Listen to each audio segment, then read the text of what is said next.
Here I have Mercedes Vito, and let me show you how to manage the dynamic select settings on the following car. So at the very beginning, let's start by using the home screen. Here let's find and select the settings icon. Let me just tap it.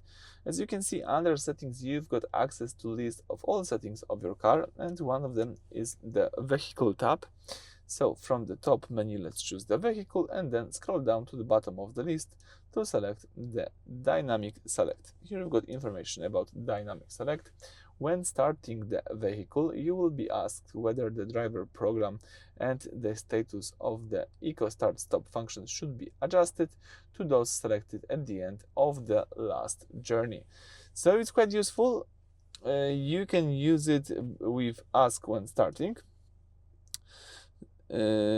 So the car will ask you when starting if you would like to do it. In my case, I will leave it enabled. I like this feature, so let me leave it that way. So that's it for this video. Thank you for watching. Please subscribe to our channel and leave a thumbs up.